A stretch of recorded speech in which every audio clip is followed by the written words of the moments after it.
Bom, pessoal, vamos então começar a nossa aulinha hoje sobre mulheres e doutrina social da igreja. Então, só para retomar aqui, né? A gente falou que depois da burguesia, né, como que as coisas foram acontecendo. Então, depois aí que a gente teve esse declínio da Idade Média e começo aí da industrialização, tal, a gente tem o quê? Um contexto burguês de opressão, machismo e desigualdade. Eu já falei isso na aula anterior, se você não assistiu, volta lá e assiste. É, Antes a gente tinha o trabalho familiar, né? Que eram as pessoas nas suas casas, trabalhando, enfim, dentro, por exemplo, tinha a família do sapateiro, a família, sei lá, do, do pessoal que fazia remédio, tinha o pessoal que fazia pão, a família dos padeiros, todo mundo trabalhava junto, né? Homem, mulher, as crianças, todo mundo ali. Era um trabalho familiar, era um trabalho que não tinha, como eu comentei, né? é, Essa divisão que a gente tem hoje, né? De jornada de trabalho, de regras, tal. Se você, sei lá, se precisasse se ausentar do trabalho, se ausentava, não tinha exatamente uma hora que você tinha que trabalhar, né? Era muito mais livre. E aí depois a gente tem a Revolução Industrial. Então as pessoas saem de suas casas para trabalhar. O trabalho que antes era familiar e era dentro de casa, agora acontece dentro de uma indústria, dentro de uma fábrica. Aí a partir disso começa, né, o modelo de trabalho que a gente conhece hoje, né? Dupla jornada de trabalho, condições laborais insalubres. Então tem vários relatos aí de suicídio, na época não existia o burnout, né, mas poderia ser considerado hoje burnout, então de pessoas assim que trabalham na época da Revolução Industrial, sei lá, 16, 20 horas por dia, né, dormia na fábrica, crianças que morriam no meio ali do maquinário, né, então era realmente uma situação muito desgastante, né, e quando a gente vê nessa situação, só para vocês terem uma ideia, né, eu trouxe aqui o Marx, né, vamos falar agora, ah, a Letícia virou marxista e tal. Mas enfim, que acontece, né? Por que eu trouxe o Marx aqui? Porque ele mesmo fez um diagnóstico acertado da situação da Revolução Industrial. A solução que ele deu não foi acertada, mas o diagnóstico que ele fez, sim. Olha o que ele fala, né? Ele fala que o maquinário permitiu que toda a família trabalhasse em jornadas desgastantes, de maneira que o trabalho fora do lar usurpou a recreação infantil e o trabalho doméstico, enquanto a família tinha pouco tempo para si. Então a gente vê que tá ali uma situação realmente de caos, né? Então tá todo mundo assim cansado, desgastado, trabalhando muito. Então, aquela família que trabalhava junto, né, dentro de casa, que tinha ali uma rotina doméstica, que tudo acontecia de maneira ali no bairro, descentralizado, tal, começa a ter ali o quê? Começa as cidades a se formarem da maneira que a gente conhece hoje. Tem o centro da cidade, todo mundo vai para o centro da cidade trabalhar, mora longe, aí tem aqueles problemas, né, do deslocamento. No centro da cidade acaba às vezes dormindo na fábrica porque não dá tempo de voltar para casa.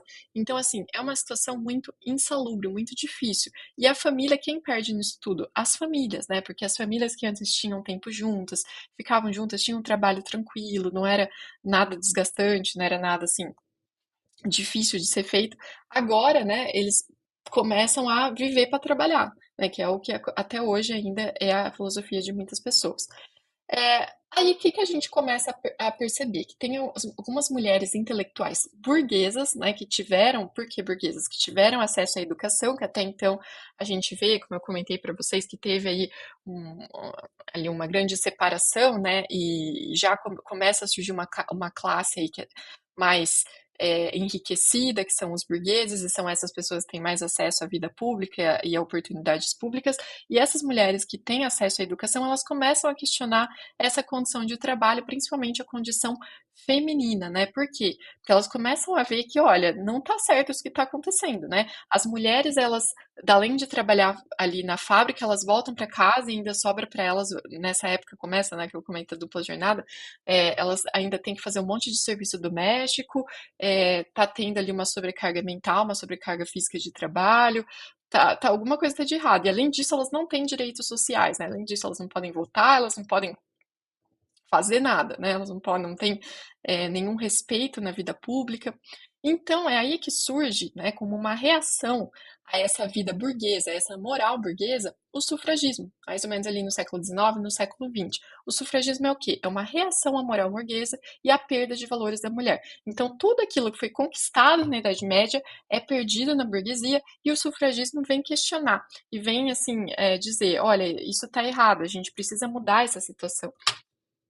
Então, quando a gente fala do feminismo, eu gosto de falar que não existe um feminismo, né? Existem feminismos. Então, o movimento feminista, desde o começo, desde do sufragismo, ele é multifacetado, ele tem muitas linhas, né? Então, por exemplo, no começo ali do sufragismo, a gente tinha grupos que tinham, assim, reivindicações diversas e até conflitantes, né? Então, tinha grupos que defendiam a liberdade sexual, enquanto outros eram a favor da continuidade de uma sociedade conservadora, porém mais igualitária.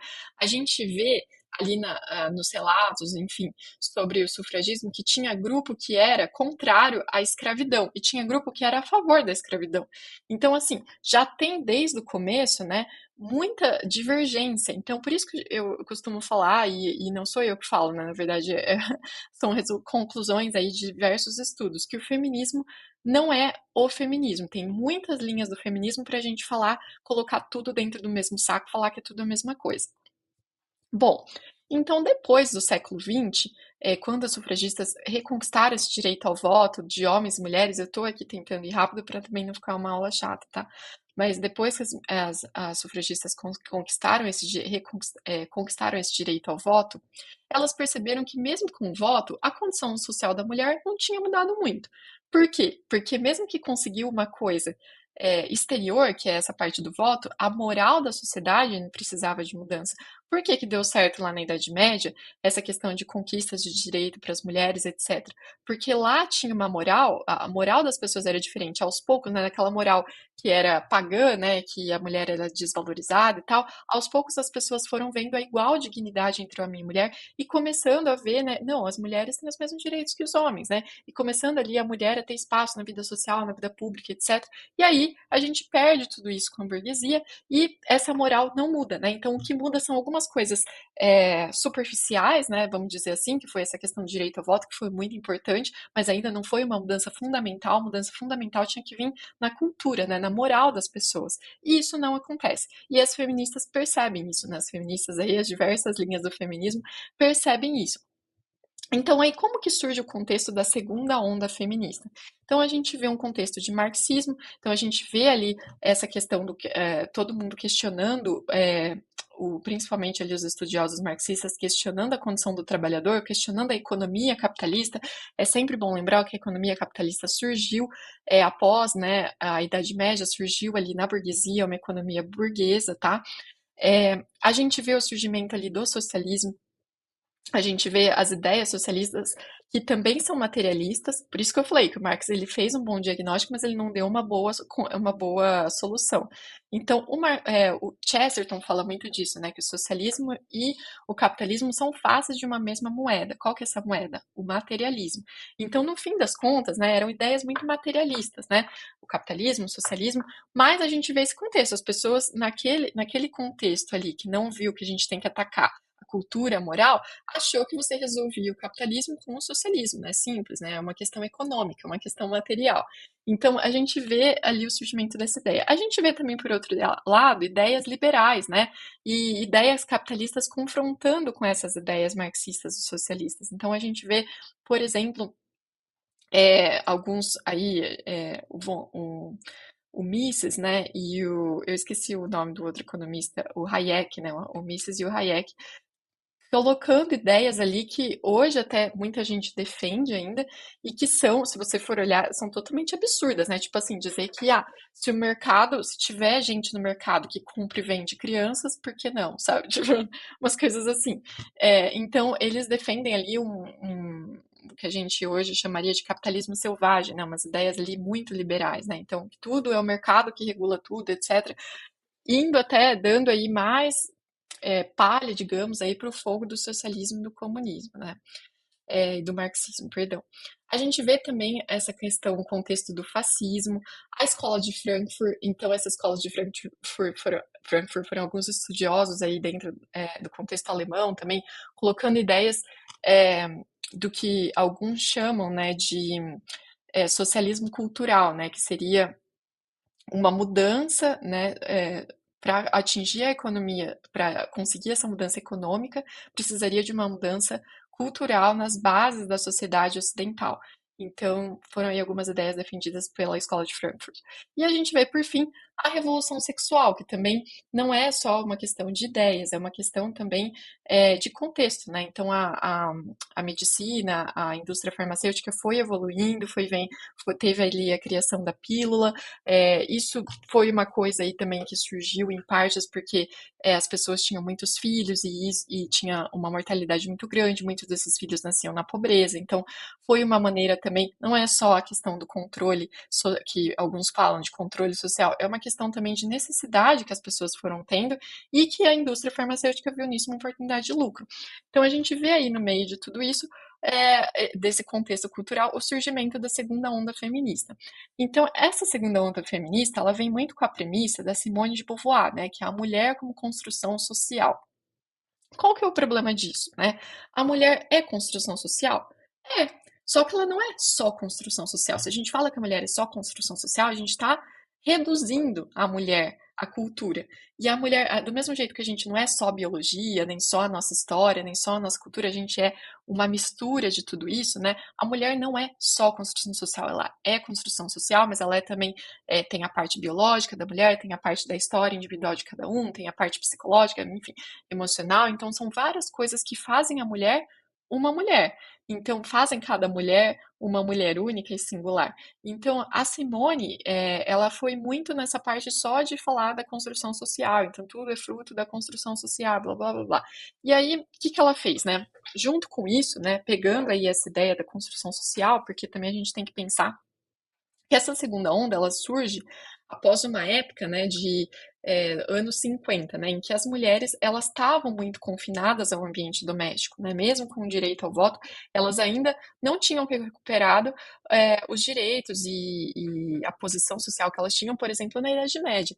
Então, elas estão muito confiadas ao ambiente doméstico, elas são o que a gente chamaria hoje de esposas troféu, o marido vai lá trabalhar, volta para casa, a mulher está lá, e trabalhando o dia inteiro, só fazendo serviço doméstico, e as que eram até mais abastadas, né, tinham as empregadas, que eram quem? Mulheres negras, né, mulheres imigrantes, então, que faziam dupla jornada, que trabalhavam ali, depois tinham que trabalhar dentro de casa. Então, pensa nesse contexto, esse contexto de muita desigualdade, esse contexto também de superficialidade por parte de algumas mulheres, né, o quanto que isso foi gerando aí uma certa indignação de muitas pessoas, né? E das próprias mulheres também. Então, nesse sentido, qual que é a solução que surge dentro desse contexto? Olha, se o problema são que as mulheres estão muito ligadas ao lar, dentro do lar, então, porque elas têm muitos filhos, elas têm que ficar cuidando dos filhos, então vamos acabar com essa questão de ter filhos, vamos dar à mulher, e aí vem a indústria farmacêutica também com a solução para o problema, né, entre aspas, vamos então é, ter aí um controle de natalidade.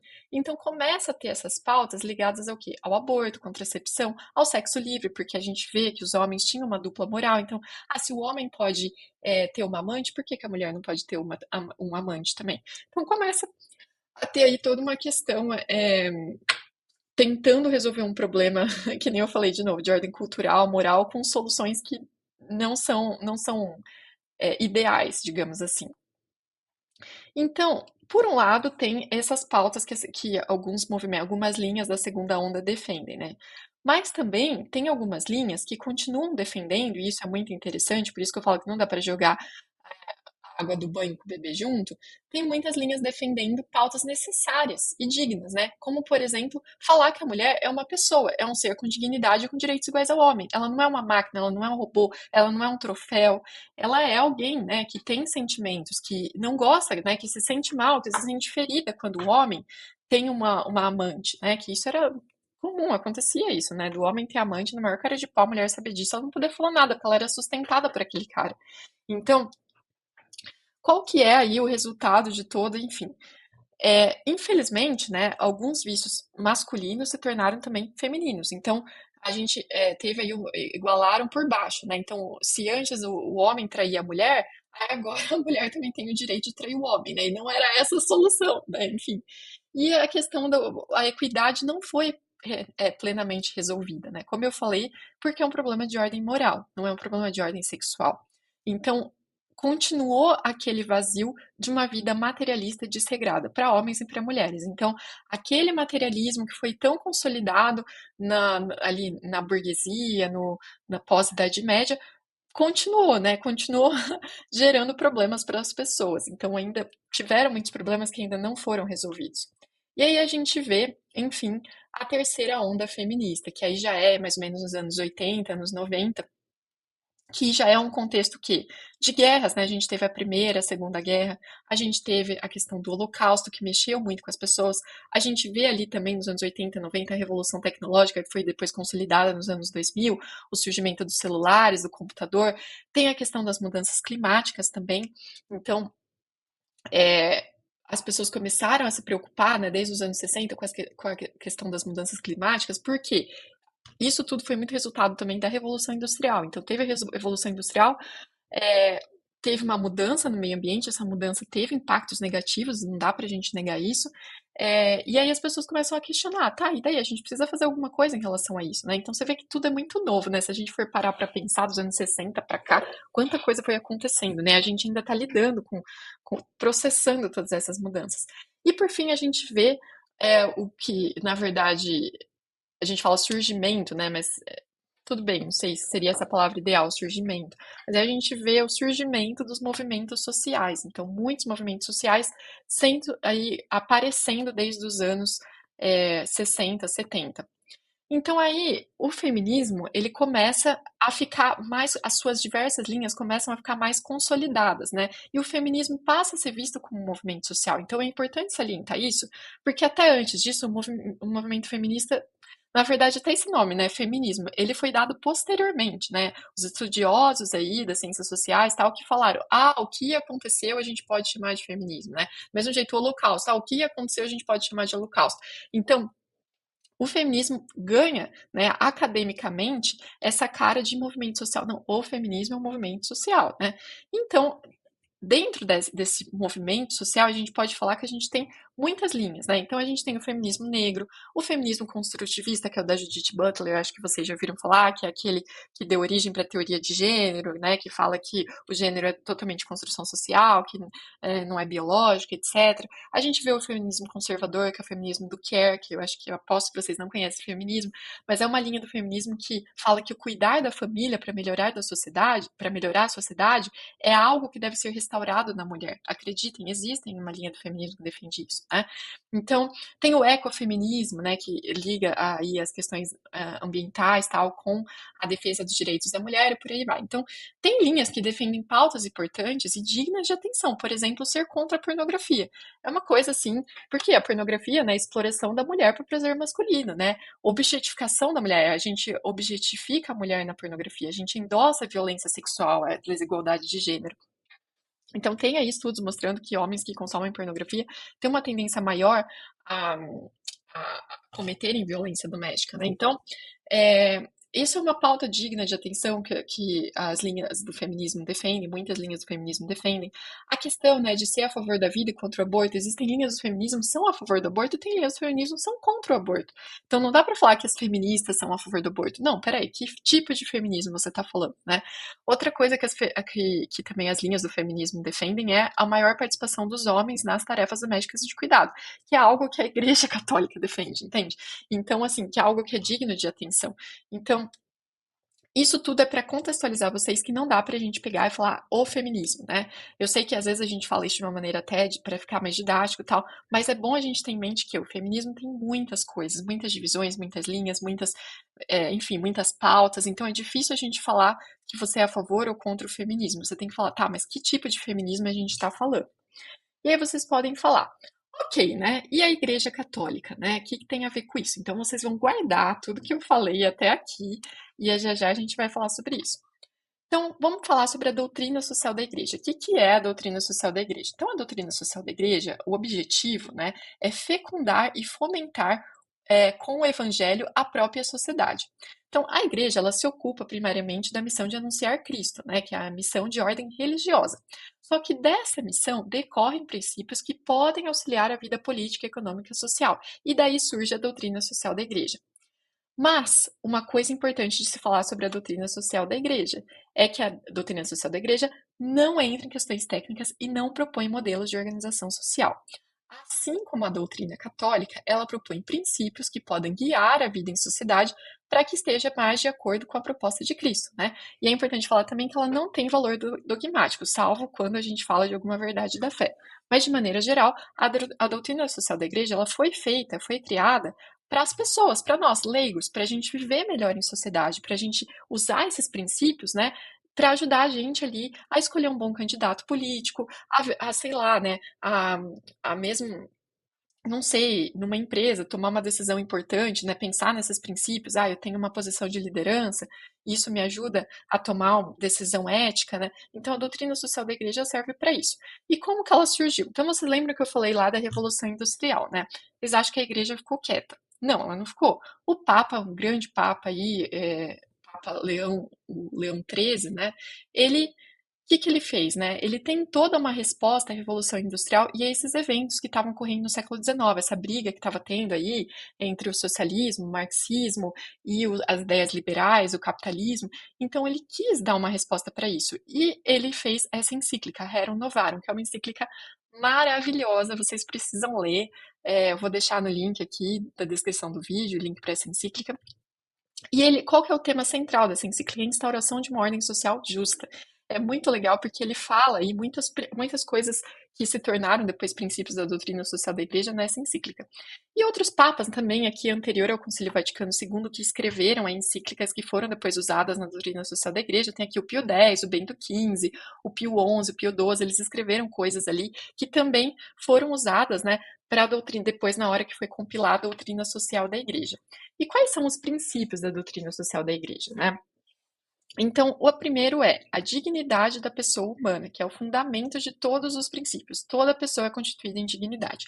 Isso já cai por terra aquelas pessoas, aqueles políticos, né, que ficam falando que tratando o morador de rua de qualquer jeito, falando, a gente tem que acabar com esses moradores de rua, ou então falando que tem que, sei lá, botar fogo no presídio, já ouvi isso, né, e acabar com os presos se eles fizerem coisa errada. Não, toda pessoa humana tem dignidade. Mesmo a pessoa que cometeu um grande erro, um grande pecado, ela é constituída em dignidade, ela foi feita à imagem e semelhança de Deus, né?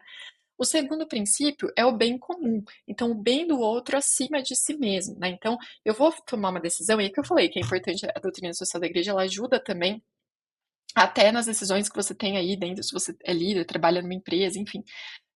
A decisão que eu estou tomando, né? Ela é benéfica só para mim ou eu estou pensando o que é melhor para todos, né? Mesmo que isso não seja às vezes a melhor decisão que vai ser melhor para mim, que às vezes não vai me beneficiar 100%. Então isso é importante, especialmente na política, mas também em outras coisas, né? Até nas relações humanas, né? Então a DSI é importante falar que ela tem um caráter que norteia a totalidade das relações humanas, né? Então desde essas relações interpessoais, né, até as mediadas pela economia, pela política, pelo direito, entre grupos, indivíduos, nações. Então, na minha família, né, eu estou olhando o bem da minha família, que é o bem comum, para tomar uma decisão, ou eu estou olhando só o que é melhor para mim? Então, isso também é um ponto da DSI. E por fim, o princípio da subsidiariedade, né? Que é esse princípio exatamente, né?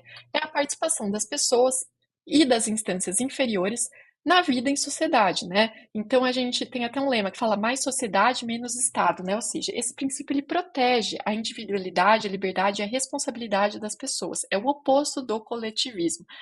Como que é o princípio da subsidiariedade na prática? Então, por exemplo, é você tentar deixar tudo o mais descentralizado possível, né? É o oposto do totalitarismo. Então, por exemplo, um exemplo de subsidiariedade acontece muito nos Estados Unidos, quando a gente pensa na organização política de lá, né? Que cada estado é independente de alguma maneira para tomar certas decisões, né? Então, isso é ser descentralizado, né? Porque é, tem muitas coisas até que lá o presidente não pode instituir como lei para o país inteiro, que necessariamente precisa, né? Cada estado, devido ali a esse princípio, precisa tomar suas próprias decisões, não fere a própria Constituição.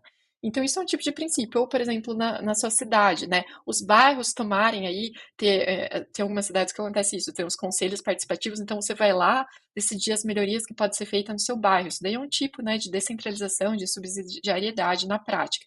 Então, você conseguir deixar a sociedade ter mais voz, né? E o Estado menos voz, né? O Estado ser menos forte, a sociedade realmente criar ali os seus mecanismos, né? Economia descentralizada, por exemplo, é você comprar de produtores locais, né? É uma maneira. Então, assim, estou dando alguns exemplos, né? Enfim, e sobre os movimentos sociais, o que a doutrina social da igreja fala? Então, eu estou lendo aqui do compêndio, parágrafo 549. Também os grupos, as associações e os movimentos têm o seu lugar na formação dos fiéis leigos. Tem, com efeito, a possibilidade, cada qual pelos próprios métodos, de oferecer uma formação profundamente inserida na própria experiência de vida apostólica, bem como oportunidade de integrar, concretizar e especificar a formação que os seus adeptos recebem de outras pessoas e comunidades. A doutrina social da Igreja apoia e ilumina o papel das associações, dos movimentos e dos grupos laicos, empenhados em vivificar de modo cristão os vários setores de ordem temporal. Poxa, Letícia, legal. A Igreja apoia os movimentos sociais, desde que eles estejam de acordo com os princípios da doutrina social da Igreja, né? Por exemplo, o movimento dos negros, né? Se eles estão de acordo com esses princípios, por que não você apoiar, você participar, né? Então, é algo, eu já vi muitos católicos contra, né? Quando a gente teve aí o movimento Black Lives Matter, um monte de católico contra. Não, mas peraí, se eles não estão contra esses princípios, por que não apoiar esse movimento, né? E aí vocês podem perguntar, tá, e o feminismo, né? Algum papa já falou alguma coisa sobre esse assunto especificamente, sobre esse movimento especial, especificamente? Então a gente vê o Papa João Paulo II, na encíclica Evangelho Vitae, falando: nessa viragem cultural a favor da vida, as mulheres têm um espaço de pensamento e ação singular e talvez determinante. Compete a elas fazerem-se promotoras de um novo feminismo, que, sem cair na tentação de seguir modelos masculinizados, saiba reconhecer e exprimir o verdadeiro gênio feminino em todas as manifestações da convivência civil, trabalhando pela superação de toda forma de discriminação, violência e exploração. Então a gente vê o Papa João Paulo II, quando ele fala desse novo feminismo, né? O que ele fala, né? Ele fala num contexto especificamente que tinha muitas linhas do feminismo que muitas vezes eram contrárias aos princípios da doutrina social da igreja que a igreja pregava. Então ele podia falar, não, gente, ó, não tem que participar de movimento social nenhum, cada um na sua, jeito que tá bom. Não, ele fala, não, a gente precisa ali até de um novo feminismo, né? De uma nova linha do feminismo que seja feminista, mas que ali busque trabalhar para superar essa discriminação, violência, exploração, mas baseado nos valores do evangelho, né? Baseado ali no que a doutrina social da igreja fala. Então, é, não tem problema a gente ser feminista, né? Desde que isso esteja de acordo com a linha que a gente segue, né? Esteja de acordo com os princípios da doutrina social, com os princípios católicos. Na exortação apostólica Amoris Letícia, né? Letícia, o Papa Francisco ele fala, né? Se aparecerem formas de feminismo que não podemos considerar adequadas, de igual modo admiramos a obra do Espírito no reconhecimento mais claro da dignidade da mulher e dos seus direitos. Então, legal, pode ser que tenha linhas aí do feminismo, e existem, né, que são contrárias à nossa dignidade, né, à dignidade do ser humano, ao bem comum. Mas a gente tem que ver ali que existem também linhas que também, ele poderia falar, se aparecem formas de feminismo, né, ele poderia falar todo o feminismo, todas as linhas do feminismo não vale nada. Não, ele falou, existem formas que não.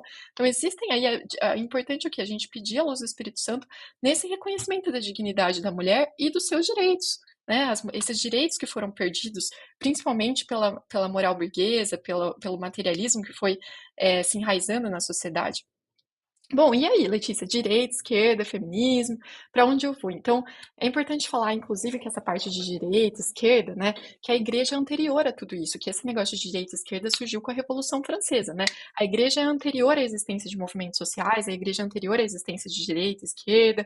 Então, a igreja é universal e católica, cuida da parte espiritual, né? E ela dá plena liberdade para os fiéis para fazer, né? Não existe regras, né? A gente não vai encontrar uma regra da igreja dentro de cada movimento, se a gente deve ser de direita, de esquerda. Não, cada um guiado pelos princípios aí da doutrina da igreja, da doutrina social da igreja, que faça suas escolhas da maneira o mais é, assertiva possível, né? Mas aí, se você quer ser de direita, se você quer ser de esquerda, vê só se o que você está defendendo está de acordo aí com os princípios da dignidade da pessoa, do bem comum, da subsidiariedade, está de acordo com os valores do evangelho. Se for, bola para frente. Tem aí, uns anos para cá, um negócio aí, um movimento aqui no Brasil, meio que linkando a direita com o conservadorismo, com a Igreja Católica, e são coisas totalmente separadas, gente. Você pode ser um bom católico e ser uma pessoa de esquerda, você pode ser um bom católico e ser uma pessoa de centro, você pode ser um bom católico e ser uma pessoa de direita. Não necessariamente um lado ou outro está ligado à Igreja Católica, porque, como eu falei, a igreja é anterior a isso, ok? Bom, então assim como na doutrina católica foi se formando ao longo do tempo, também as declarações da Igreja sobre mulher foram marcadas por contextos históricos. Porém, em todas as épocas era reafirmada a dignidade da mulher como pessoa humana. Então é importante também, isso é legal, né? Porque que nem eu falei, a igreja é feita de princípios, e como você vai aplicar esses princípios depende muitas vezes do contexto histórico, da realidade de cada pessoa. Então a igreja sempre defendeu o quê? A dignidade da pessoa humana, a dignidade da mulher. Então, muitas vezes, defender a dignidade da mulher tinha a ver com pedir para as mulheres não trabalharem fora de casa. Então, por exemplo, o Papa Pio XII, aqui no Discurso às Mulheres da Ação Católica, né, aqui, sendo que não é um documento que tem valor doutrinal, porque é só um discurso que ele fez, ele fala, né, que desde muito tempo os acontecimentos públicos têm se envolvido de modo não favorável ao bem real da família e da mulher, é um fato inegável. Para a mulher, voltam-se movimentos políticos para ganhá-la a sua causa. Eis a mulher que, para aumentar o salário do marido, vai ela também trabalhar na fábrica, deixando durante sua ausência na casa o abandono, essa talvez já seja suja e pequena, torna-se também mais miserável pela falta de cuidado. Então, ele falou numa época, nem eu falei para vocês, né, de contexto aí, anos 50, que que estava ali ainda exaltando muito o modelo burguês, do marido saindo para trabalhar e prover sustento da mulher e tal. E muita gente usa até essa doutrina para justificar, usa essa fala, né, que nem é doutrina da igreja, que nem eu falei, é só um discurso para justificar a mulher não trabalhar, né, alguma coisa nesse sentido. Mas isso tem que ser dentro do contexto. Então, dentro desse contexto dos anos 50, estava começando a surgir a segunda onda feminista. E aí estava começando a surgir essas questões mais radicais, essas linhas mais radicais do feminismo, pregando o aborto, pregando aí a contracepção, e isso estava mexendo de alguma maneira com a estrutura familiar. Então, o Papa ele fala para esse discurso, mas, por exemplo, dá para ver claramente que o discurso dele não abarca mulheres pobres, né? É, como uma mulher pobre que precisa trabalhar, que só o dinheiro do marido não dá, ela vai fazer o quê? Entendeu? Então, você vê que é algo muito específico, né? Que a doutrina da igreja ela é universal, abarca todas as pessoas. Isso não é doutrina da igreja, é algo específico, é um discurso. Por exemplo, aí vem o Papa João Paulo II na Carta às Mulheres, e ele, que também não é doutrina, tá? Ele também é uma carta. Ele fala o que dizer também dos obstáculos que em tantas partes do mundo impedem as mulheres a sua plena inserção na vida social, política e econômica. Certamente resta ainda muito a fazer para que o ser mulher e mãe não comporte discriminação. Urge conseguir onde quer que seja a igualdade efetiva dos direitos da pessoa e, portanto, idêntica retribuição salarial por categoria de trabalho, tutela da mãe trabalhadora, justa promoção na carreira, igualdade entre os cônjuges no direito da família, o reconhecimento de tudo quanto está ligado aos direitos e aos deveres do cidadão no regime democrático. Aí vocês falam, ué, como assim? O Papa falou o contrário do que o Papa Pio XII falou. Mas não é que ele falou o contrário. O princípio que ele está defendendo é o mesmo, é a dignidade da mulher. Mas como esse princípio foi defendido, foi diferente, aí dependendo da época e do contexto cultural. Aí a gente vê também o Papa ali na exortação apostólica Amoris Laetitia, que já tem um valor realmente de doutrina, ali, doutrinário diferente de um discurso, por exemplo, de uma carta, né? Alguns consideram que muitos dos problemas atuais ocorrem a partir da emancipação da mulher, mas esse argumento não é válido, é falso, não é verdade. Trata-se de uma forma de machismo. A idêntica dignidade entre homem e mulher impele a alegrar-nos com a superação de velhas formas de discriminação e o desenvolvimento de um estilo de reciprocidade dentro das famílias. Então, eu acho, assim, a Igreja Católica sensacional, porque é isso, não é que os papas estão defendendo coisas contrárias, né? Vocês ficam, ué, né? Os papas estão defendendo coisas contrárias? Não entendi.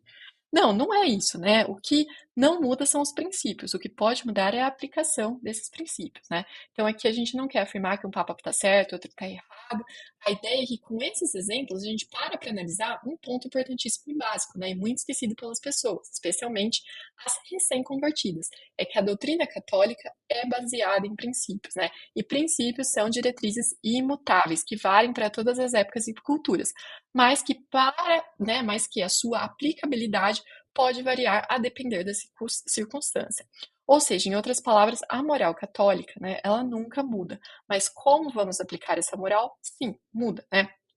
Então a gente sabe que a família é uma unidade que deve ser estimada e protegida, né? Pois é, a célula básica da sociedade. Sem a família a gente não tem pessoas, né? E sem pessoas a gente não tem sociedade. Então isso é um princípio moral. Só que, para resumir, nos anos 50, a proteção, o modo de proteger as famílias era através do incentivo de que as mães cuidassem dos filhos em casa, né?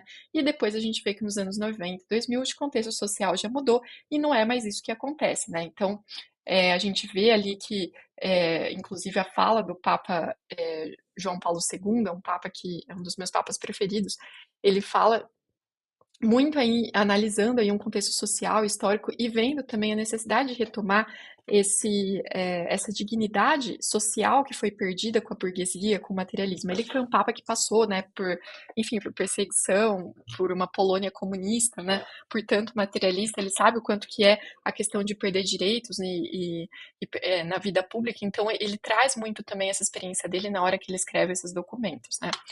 É, Bom, então vamos fazer um resumão aí de tudo que a gente viu, que eu sei que às vezes pode ter ficado confuso. Então a gente viu que o período que a mulher mais foi valorizada socialmente em comparação com períodos anteriores e posteriores foi a Idade Média, né? Isso falando de uma maneira generalizada. Não tô falando que foi uma época maravilhosa, não, teve muito problema, mas o que que a gente pode olhar? Se a gente olha antes, olha depois o que aconteceu com a mulher na burguesia, a Idade Média foi um período ali de ascensão da mulher, né? Por que isso? Porque devido à mensagem evangélica do amor, da misericórdia, de igual dignidade com que Deus criou homem e mulher. Só que a partir aí do início e consolidação da burguesia e da economia capitalista, a gente vê uma mudança que culmina na desvalorização social da mulher. Então a gente pode dizer que essa mudança diz respeito a uma cultura individualista, não só isso, tá? Mas estou aí tentando pegar os principais pontos. Excessivamente antropocêntrica e materialista, né? Excessiva valorização do dinheiro e dos bens materiais. E a gente viu também que o feminismo, a princípio, ele surge como no caso, no formato do sufragismo, né? Ele surge como uma reação à cultura individualista, materialista e descristianizada. E aí a gente vê que a doutrina social da igreja ela fornece diretrizes para que a sociedade viva em harmonia. Então, portanto, né, os problemas vivenciados pelas mulheres ao longo da história são reais, importantes, dignos de atenção e de ações sociais e políticas. Só que se a gente considera apenas essa questão do gênero, né? Pode ser um pouco transversal e reducionista, né? Então, se a gente fala apenas, né, quando a gente reflete um pouco sobre esse assunto, é claro que vai cair no gênero feminino muitas coisas, né? Mas a gente precisa olhar também a questão cultural que está envolvendo o gênero feminino, né? As mudanças que foram surgindo, né? Como lidar com essas mudanças. Então, quando a gente analisa a sociedade hoje, a gente percebe que a maioria das situações enfrentadas pelas mulheres tem sua raiz nessa cultura individualista e materialista que deu origem ao movimento feminista, né? Então, a gente, que nem eu dei aqui alguns exemplos, sei lá, a pornografia, a questão de traição no casamento, né, violência doméstica, etc. Por que que você trata uma mulher desse jeito? Porque você não vê aquela mulher como igual a você, você vê ela como um objeto, né? Você tá pensando só em você, ou enfim, né? Estou aqui também fazendo de uma maneira muito superficial discutindo esse problema, que claro que muitas famílias têm problemas aí psicológicos, psiquiátricos, geracionais, que aí a gente, né, vários dá um livro, né? Mas eu tô falando aí que, de uma maneira geral, a gente vê que muitas vezes, se a família, né, cada um da sua família pensasse em amar o outro, né, em fazer no bem comum, em fazer as outras pessoas felizes, em tentar ver uma solução que é ganha-ganha, que é boa para todo mundo, a gente não ia estar nesse caos, muitas vezes, que as pessoas estão vivendo, e nesse caos que as mulheres estão vivendo.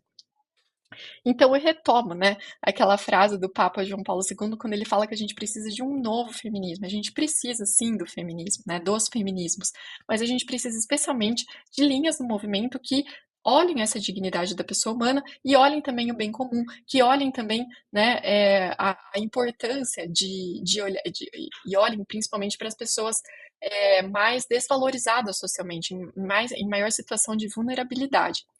E a gente só é possível. Então, para finalizar, eu quero dizer que só é possível construir esse novo feminismo, né, essas novas linhas de feminismo, ou enfim, ou se engajar efetivamente essas linhas do feminismo que já existem, que defendem esses valores darem certo, né, se a gente se pautar na civilização do amor de João Paulo II, do Papa Paulo VI, né? Ou seja, nos valores do Evangelho. Então, não adianta só a gente focar aí, às vezes, numa questão de gênero, que é importante, a gente precisa olhar isso, é por isso que eu estou fazendo essa aula, mas é preciso a gente difundir uma mudança cultural que faça as pessoas serem menos individualistas, olharem mais para os outros, para o bem comum, né, para o bem da maioria, para o bem de todos. E isso principalmente começando pelos homens, né? Então, tem aí, eu gosto muito de estudar a teologia do corpo, já falei muito, né? Então essa aula tá gigante, mas eu gosto muito de estudar a teologia do corpo, e o Papa João Paulo II, ele fala muito, né, que a restauração da dignidade feminina começa por uma mudança dos homens, né? Os homens que precisam começar a tratar as mulheres de uma maneira diferente. Então, enfim, né, tô deixando aí a deixa pra gente pensar, tem muitas coisas para refletir sobre isso, mas a conclusão dessa aula é, se você até hoje defendeu que o feminismo não tem nada a ver, né, com a Igreja Católica, repensa sobre isso, porque não é bem assim. Vai chegar uma época que a gente vai, se a gente continuar fazendo isso como católicos, né, a gente vai, como diria aí meu pai, entrar pelos canos, né? A gente vai entrar em situações constrangedoras e até em algum momento aí no futuro vão chamar a gente de mentirosos, vão chamar a gente de preconceituosos, se isso já não está acontecendo. E com razão, porque o feminismo não existe uma só linha do feminismo, existem diversas linhas e, e não necessariamente essas linhas são ruins, né? Não necessariamente o que essas linhas defendem vão contra os valores do evangelho. Pelo contrário, a gente precisa sim do movimento feminista e que esse movimento, que essas linhas desse movimento estejam aí de acordo com os valores do evangelho e busquem mudanças que valorizem o bem comum, que seja aí para realmente, principalmente ajudar as pessoas mais vulneráveis. Então é isso, né? Acho que já falei tudo que eu poderia falar. É, Se vocês tiverem alguma dúvida, algum comentário, deixa aqui também nos comentários, tá bom? Obrigada mais uma vez.